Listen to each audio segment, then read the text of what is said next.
In this section, we're going to explore simple and compound statements and the connectives that tie them together. First of all, a statement is a declarative sentence that either is distinctly true or distinctly false. It's something that can be checked and verified as being one or the other, but not both. I've got 4 sentences here. Let's determine which of these are statements. The top one, the green one, the temperature outside is above freezing. Well, could we check that and see whether it's true or false? Yes, we could, and so that is a statement. It is distinctly true or false. The second one, the purple one, the Packers' defense is good. Can we check that? Well, we might be able to look up different statistics, but we can't actually check to see if the defense is good because that's more of an opinion. Different people will give different perspectives on that. That is not a logic statement. On the other hand, the Packers' defense allows fewer yards than the league's average. Well, yeah, that's something that you could actually look up, and the numbers would determine whether or not that's true or false. That is a logic statement. Our bottom one, that is awesome. Again, that's kind of an opinion. That's not something that we can check to be true or false, and so that is not a logic statement.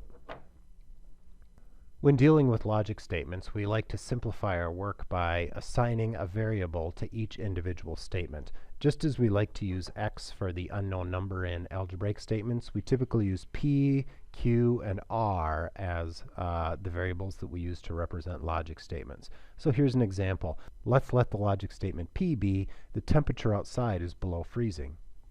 And let's let the logic statement q be there is measurable precipitation outside. We can conclude whether those independently are true or false since they're logic statements, but we can also build new logic statements using connectives, or sometimes called operators. And that gives us new statements that are a little bit more complex.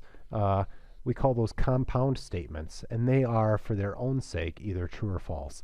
Let's look at the 3 connectives or operators that we use most of the time. Our first one is called a conjunction, or an AND operator.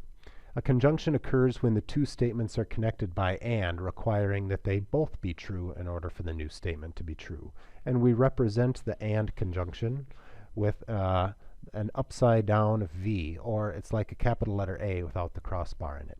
So if P is the temperature outside is below freezing, and Q is there's measurable precipitation, then what would P conjunction, or P and Q be?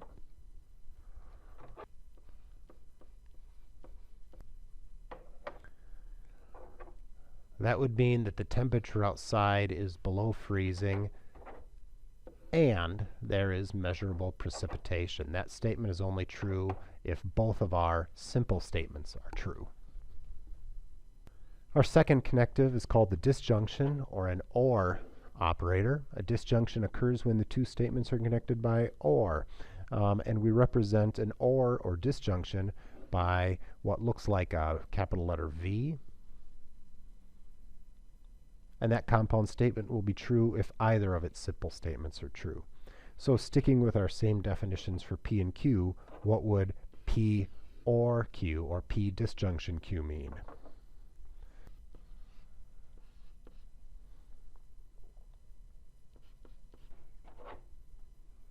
Well, it would mean that the temperature outside is below freezing, or that there is measurable precipitation.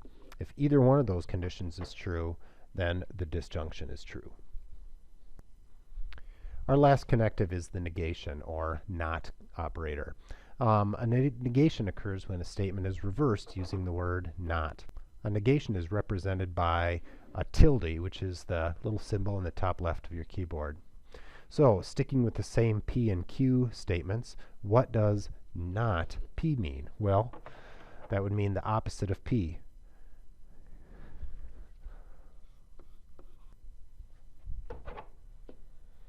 Well, that would mean the temperature outside is not below freezing.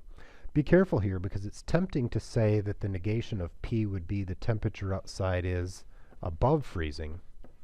But that's not quite true, because if the temperature outside was exactly at freezing, it would be satisfied by the negation, that is to say, not below freezing. But it wouldn't necessarily be above freezing. And so not below is not the same as above. We have to be very specific in our language here. Okay, here's a little practice for you. Given the statements P, the phone is connected to Wi-Fi, and Q, the battery still has a charge, I would like you to write a sentence that describes each of these compound statements. Take a minute and do that, and unpause the video when you're ready to see the three solutions. Okay, the first one, P conjunction Q, or in other words, P and Q. P tells us the phone is connected to Wi-Fi. The conjunction tells us that we also have the condition Q, the battery still has charge. Okay, the next one, not Q. That's the opposite of the battery still has charge, so the battery does not still have charge. And our last one, not P disjunction, not Q. So we have not P, the phone is not connected to Wi-Fi, or the negation of Q, the battery does not still have charge. So the phone is not connected to Wi-Fi or the battery does not have charge. One way or the other, we are not online. Okay, let's go in the opposite direction. Let's take the simple statement, the patient has eaten at some point today, and Q, the patient has consumed liquids today, and write the compound statement using logic symbols for these three sentences. The patient has not eaten today. Okay, well, if they've not eaten today, then that means we have the negation of P. And so we have a conjunction. They have not consumed liquids. That means that they have not met condition Q, and we're done. Not P and not Q. Our second one, the patient has not eaten or consumed liquids today. This one's a little bit tricky because it means they haven't done either of these. They haven't eaten or consumed liquids. So think of these two as being together. We're saying they haven't eaten or consumed liquids. We'll put parentheses around that and throw those two things together. And so we have the negation of this or statement, the negation of P or Q. Now be careful with that one because it's tempting if you don't group eaten or consumed liquids together. It's easy to say that they have not eaten or they have consumed liquids, but that's not quite true. The one on the left here is correct. The one on the right is not correct. For our last one, the patient has consumed liquids, so they have met condition Q, and means we have a conjunction. They have not eaten, so we have not met condition P. Q and the negation of P. Okay, that wraps up that section. The next thing we're going to do is take these compound statements and, if possible, simplify them and write them in other ways using a couple of different techniques.